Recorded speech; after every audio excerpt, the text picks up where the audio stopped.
Hello everyone, welcome back to my channel. আর আজকের ব্লগটা আমার কাছে খুবই স্পেশাল, কারণ 13th ডিসেম্বর 2021 আমার বিয়ে হয়েছিল।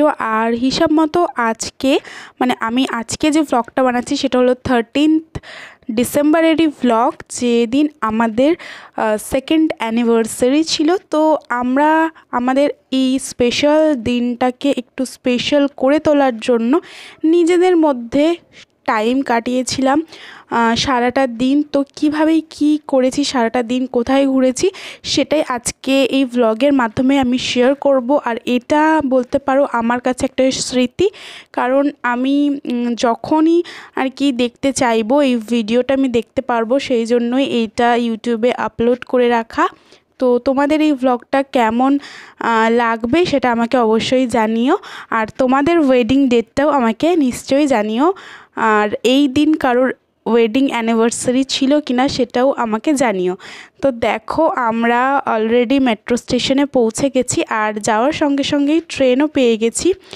আমার এই সময় মেট্রোতে উঠলে একটাই সমস্যা লাগে কি, যে ঠান্ডার সময়ও মেট্রোর মধ্যে প্রচণ্ড ঠান্ডা থাকে। আর আমার লুকটা তো তোমরা দেখেই নিয়েছো, সেরকম কিছুই ছিল না, খুবই সিম্পল একটা লুক ছিল। আমি বলেছিলাম যে শাড়ি পরবো, কিন্তু ও বলল যে না থাক, সারাটা দিন থাকবো, তো শাড়ি পরতে হবে না।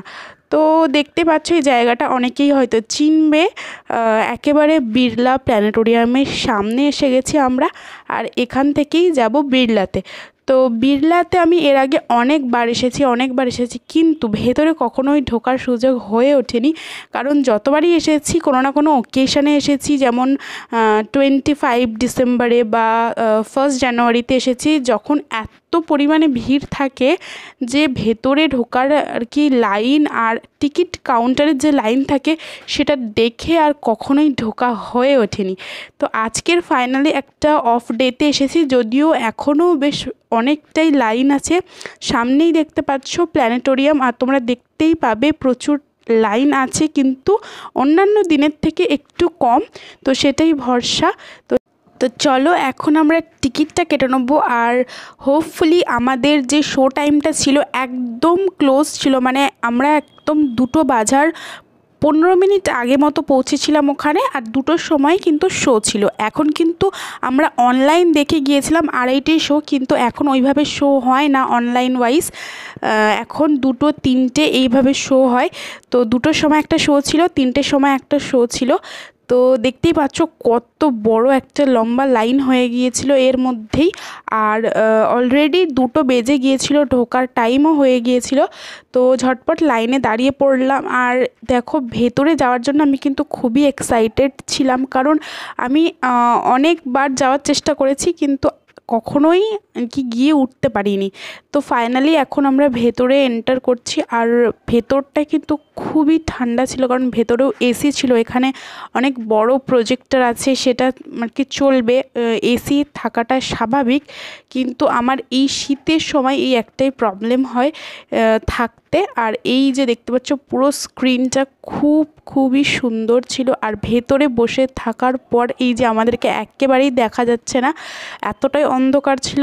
তো শো স্টার্ট হয়ে যাওয়ার পরে আমাদেরকে মোবাইলটা অন করতে বারণ করা হয়েছিল, আর একদমই অন করতে দিচ্ছিল না, যার জন্য আমি শো টাইমের কোনো পিকচার বা কোনো ভিডিও তোমাদের সাথে শেয়ার করতে পারলাম না।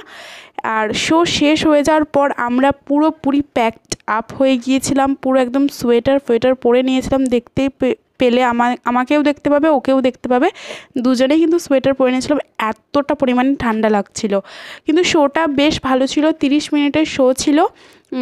আরও কিছুক্ষণ দেখার ইচ্ছে ছিল, কিন্তু 30 মিনিটে এই শোটা হয়, বেশ ভালো একটা আলাদা এক্সপিরিয়েন্স। তারপরে দেখতে পেলে আমরা ওখান থেকে বেরিয়ে কোথায় যাচ্ছি এটাও তো তোমরা নিশ্চয়ই চিনবে। এটা ভিক্টোরিয়ার পেছনের গেটটা। তো ভিক্টোরিয়াতেও আমি অনেকবার গেছি, কিন্তু ভিক্টোরিয়ার এমন একটা জায়গা আছে যেখানে আমি কোনো দিনই যাইনি। হোপফুলি আজকের আমি 2টো জায়গাতেই গেলাম যেখানে আমি ফার্স্ট টাইম যাচ্ছি। তো ভিক্টোরিয়ার আমি গার্ডেন এরিয়াতে অনেকবার গেছি, ঘুরেছি, থেকেছি, খেয়েছি, চলে এসেছি, কিন্তু ভিক্টোরিয়ার ভেতরে যে হলটা সেখানে আমি এর আগে কখনোই ঢুকিনি। তো সেরকমই কোনো না কোনো মানে কিছু না কিছু কারণে হয়তো যেদিন গিয়েছি বন্ধ ছিল বা সেই দিন হয়তো কাজ চলছিল, বেশ অনেক দিন বন্ধ ছিল ভিক্টোরিয়ার হলটা, যার কারণে কিন্তু দু একবার যাওয়ার পরেও কিন্তু ঢুকতে পারিনি। আর এভাবেই কোনো না কোনো কারণে ঢোকা হয়নি। তো প্রথমেই এন্ট্রি নিয়েছি, নিয়ে ভিক্টোরিয়া হলের দিকে যাইনি, গিয়েছিলাম একটু এই যে রাইট টার্নটা দেখছো, রাইট টার্নে গিয়েছিলাম। খুব সুন্দর ছিল এরিয়াটা, আর ওই দিকটায় পুরো সূর্যটা ছিল, যার কারণে পুরো সূর্যের যে লাইটটা সেটা পড়ছিল, খুব ভালো লাগছিল জায়গাটা। আর আমি ওকে বলছিলাম ও ডিসকাস করছিলাম যে এই জায়গাটায় কিন্তু ফটোশ্যুট খুব ভালো হবে। আর দেখো ও কিন্তু এখানটায় বসতে চেয়েছিল, কিন্তু আমি বললাম এখানটায় খুব ছাওয়া, একটু রোদে বসবো। তো সামনের যে বেঞ্চটা আছে সেখানে চলে গেলাম। আর এখানে দেখতে পাচ্ছ লোকেশনটা কি সুন্দর। তো আমরা অলরেডি খাবার প্যাকড করে এনেছিলাম খাবো বলে, তো একটু ভিডিও করে নিলাম। যদিও আমি খুব একটা খাবার ভিডিও করি না, তবুও আর কি সব কিছুই যেমন মেমোরি হিসেবে রাখছি, তো এটাও রাখি। আর আমরা কিন্তু মোটামুটি নিজেদের খাবার যে জিনিসগুলো হয় না, একটা করেই নিই। মানে ধরো কোনো একটা জিনিস খেলাম, সেটা দুজনের জন্য আলাদা আলাদা নিই না, একটাই নিই। আবার অন্য একটা জিনিস আলাদা কিছু, সেটা আবার একটা নিই। এতে কি হয় বলো তো, আমাদের একই জিনিস দুজনকে আর কি খেতে হয় না, প্লাস আমরা একটা নতুন কিছু ট্রাই করতে পারি। তো ওখানে বসে থাকতে থাকতে কন্টিনিউয়াসলি এইভাবে হেলিকপ্টারগুলো যাচ্ছিল। তোমরা দেখতে পাচ্ছ কতগুলো পর হেলিকপ্টার যাবে, প্রচুর। আরও হয়তো আমি কিছু ক্লিপস নিতেও পারিনি, এতগুলো গিয়েছে। তো আমি জানি না এখানে কিছু ছিল কিনা, কারণ ভিক্টোরিয়ার ভেতরেও যে বিএসএফের জওয়ানদের অনেক ক্যাম্প ছিল। আর ভিক্টোরিয়ার ভেতরে হয়তো কোনো একটা প্রোগ্রাম আছে 17 তারিখে, তো সেইটার জন্য সব প্রিপারেশন চলছিল, সেই কারণেই হয়তো সব কিছু। তো এখানে দাঁড়িয়ে কিছুক্ষণ ফটো সেশন হলো। তো দেখতেই পাচ্ছ যেহেতু একেবারে সানসেটের টাইমে আর কি হয়ে গিয়েছিল, আর কতটা সুন্দর লাগছিল দেখতে।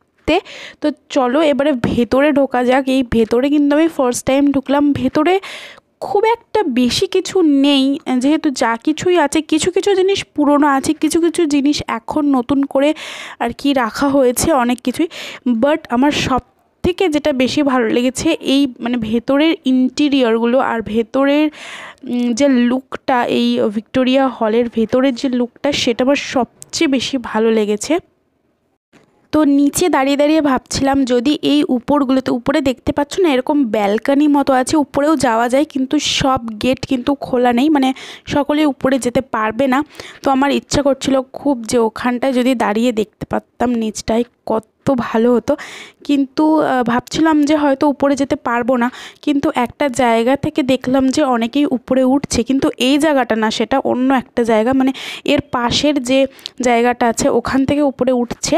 তো আমরাও আর দেরি না করে সেখান থেকে উপরে উঠে যাব একটু পরেই। কিন্তু এখানে কিছু কিছু জিনিস দেখলাম অনেক পুরনো দিনের, এই যে সমস্ত যুদ্ধের জিনিসগুলো এখানে রাখা আছে, এই যে কামান, তারপর এই যে বল্লমগুলো, তলোয়ারগুলো, সবই কিন্তু পুরনো দিনের, সে আর কি রাখা আছে। আর এইটা হচ্ছে পলাশির যুদ্ধের যে সেটটা, সেটা এখানে যেরকম আগেকার দিনে এরকমভাবে আর কি সমস্ত যুদ্ধের প্ল্যানিংগুলো হতো। আমি কিন্তু স্পেশালি হিস্ট্রির স্টুডেন্ট, যদিও এখন আর খুব বেশি কিছু মনে করতে পারি না, কিন্তু তবুও এগুলো আমরা একটা সময় পড়েছি, ওর জন্য খুব ভালো লাগছিল। তো দেখতে পাচ্ছ এইগুলো অনেক পুরনো আর কি ছুরি। আর এখানে কিন্তু প্রচুর পায়রার আর পাখিদের বাসা আছে, যেটা তোমাকে এই ক্লিপসের ফার্স্টেই দেখালাম। এরকম আরও অনেক জায়গায় সুন্দর সুন্দর পাখির বাসা আছে। আর ওখান থেকেই আমরা উপরে উঠে গেলাম। আর উপরে উঠে গিয়ে উপরে আরও একটা আলাদা করে আর কি রুম আছে, যেখানে মিউজিয়ামের মতো করা আছে, কিছু কিছু জিনিস রাখা আছে। সবচেয়ে উঠেই প্রথম যে ভিউটা, সেটা দুর্দান্ত লেগেছে, ভিউটা জাস্ট অসাধারণ। আর এখানটায় অনেকে ফটো তুলছিল, কিন্তু এখান থেকে দাঁড়িয়ে পুরো ভিউটা দেখার মজাটাই আলাদা। হয়তো রানী যখন এখানে ছিল তখন তিনি এখান থেকেই পুরো ভিউটা দেখতে পেতেন। এখানে দেখতেই পাচ্ছ পুরোটা কিন্তু দেখা যাচ্ছে, ভিক্টোরিয়া গেট পর্যন্ত, পুরো বাইরেটাও পর্যন্ত পুরোটাই এখান থেকে দেখা যাচ্ছে। তো এখানের ভিউটা কিন্তু দুর্দান্ত লেগেছে আমার, খুব খুব ভালো লেগেছে। তারপর এইখানে দেখতে পাচ্ছ এটার অপোজিট সাইডেই মানে এটার পেছনেই ঠিক সেই যে মিউজিয়ামটা করা হয়েছে, এটা হয়তো আলাদা করে। তো এই মিউজিয়ামটার ভেতরে 2-3টে প্রজেক্টর লাগানো ছিল, যার কারণে এখানেও কিন্তু এসি লাগানো আছে। দেখতে পাচ্ছ কুলার লাগানো আছে, বিশেষ করে এই যে ছোটো ছোটো কুলারগুলো লাগানো আছে। তো এখানে কিন্তু বেসিক্যালি স্বাধীনতা সংগ্রামীদের নিয়েই পুরো এই মিউজিয়ামটা, মানে এই পার্টিকুলার রুমটাতে রাখা আছে সমস্ত পিস্টল, তারপরে গান, এই সমস্ত কিছুর এখানে রাখা আছে। আমি জানি না এগুলো রিয়েল কিনা, দেখে কিন্তু মনে হচ্ছে পুরোপুরি এগুলো তখনকার দিনের মানে সমস্ত কিছুই। আর এখানে কিছু পেপার কাটিংও আছে, প্লাস এখানে প্রীতিলতা ওয়েদ্দেদার আর যে সমস্ত মহিলা স্বাধীনতা সংগ্রামী তাদের এখানে কিছু ফটোজ রাখা হয়েছে। তো মোটামুটি ভালো লেগেছে এই জায়গাটায় ঘুরে। আর আমরা হঠাৎই বাইরে বেরিয়ে দেখলাম এখানে কোনো একটা প্রোগ্রাম হচ্ছিল। তো প্রোগ্রামটা আমি দেখিনি যে কি হচ্ছিল, কিন্তু এখানে কয়েকজন ফরেনার আর কি, একদম আদিবাসীরা যেরকম সেজেগুজে ডান্স করে, এই যে দেখতে পাচ্ছ ঠিক ওরকম করেই গেট আপটা ছিল। তো সবাই ফটো তুলছিল। তো হঠাৎ করে ওরা ফটো তোলা হয়ে যাওয়ার পরে ওরা চলে যাচ্ছিল। তো ওখান থেকে আমরা চলে এসেছিলাম গড়িয়া, মানে আমাদের বাসগড়িয়াতে নেমে আমরা একটা রেস্টুরেন্ট বলা যাবে না, ক্যাফে, তো ক্যাফেতে গিয়েছিলাম। এই যে হইচই ফুড প্লাজা, এটা তোমরা হয়তো অনেকেই চিনবে, যারা এটা কিন্তু খুবই ভাইরাল একটা ক্যাফে। তো এখানে যে 99-এর যে কম্বোগুলো সেগুলো খুবই ভাইরাল হয়েছিল। তো আমরা ভেবেছিলাম যে আজকের একটা ভালো দিন, সেটাতে আমরা এটা একটু এক্সপ্লোর করব, দেখব যে এটাতে সত্যি কেমন কি টেস্ট ওয়াইজ অথবা কেমন কি সার্ভিস দেয় এরা। তো সেই জন্যই কিন্তু চলে গিয়েছিলাম। তো আমরা যাওয়ার পরে ওদের যে দুটো কম্বো থাকে তার মধ্যে শুধু বিরিয়ানি কম্বোটা ছিল, যেটার মধ্যে কচুরি, তারপর চিলি চিকেন ফ্রাইড রাইস আর পকোড়া, এটার যে কম্বোটা সেটা কিন্তু ছিল না অ্যাভেলেবেল। তো আমরা কি করেছিলাম, বিরিয়ানি আর মোমো নিয়েছিলাম। বিরিয়ানি কম্বোটা নিয়েছিলাম, মোমোর একটা কম্বো ছিল সেইটা নিয়েছিলাম। কিন্তু আমার এখানে একটা কিছু বলার আছে যে বিরিয়ানিটা ঠিক আছে 99-এ ওরা হয়তো অত কিছু দিতে পারবে না, কারণ বিরিয়ানি আর কোয়ান্টিটিটা খুবই কম ছিল। আর 2 পিস তার পাশে ছিল আর কি চিকেন কষা। খাবারগুলো কোয়ান্টিটি অনুযায়ী অতটা প্রবলেম না, কিন্তু খাবারের টেস্টটা আমার একদমই ভালো লাগেনি। রাইসগুলো খুবই শক্ত ছিল আর একদম ঠান্ডা ছিল, মানে আমরা যেরকম স্ট্রিট সাইডে বিরিয়ানি খাই সেটা খুবই ভালো হয়, গরম হয়, খেতে ভালো লাগে। কিন্তু এরকম ক্যাফের মধ্যে এরকম ঠান্ডা ঠান্ডা খাবার, আর মোমোর স্যুপ সবই কিন্তু ঠান্ডা ছিল আর খুব একটা আমার ভালো লাগেনি। তো আমি সেজন্যই বললাম আর কি। অনেকের কাছে অনেক রিভিউ দেখেছি, কিন্তু আমার পার্সোনালি একদমই ভালো লাগেনি, কারণ কোনো খাবার দেখবে যদি গরমই না থাকে তার টেস্টটা পাওয়া যায় না। তো যাই হোক, এরপরে আমরা রাস্তায় এরকম একটা বারাত দেখতে পেলাম, যেটা হচ্ছে নন বেঙ্গলির বিয়ে ছিল। বেশ মনটা ভালো হয়ে গেল। ব্যাস দিনটা এভাবেই কাটিয়েছি, সারাটা দিন এভাবেই গেছে। দেখতে পাচ্ছ সন্ধে হয়ে গেছে, এবার বাড়িতে ফিরবো ফাইনালি। তো চলো, তোমাদের ব্লগটা কেমন লাগলো প্লিজ কমেন্ট করে জানিও, আর ভালো লাগলে লাইক কমেন্ট শেয়ার করতে ভুলো না। দেখা হবে নেক্সট ভিডিওতে।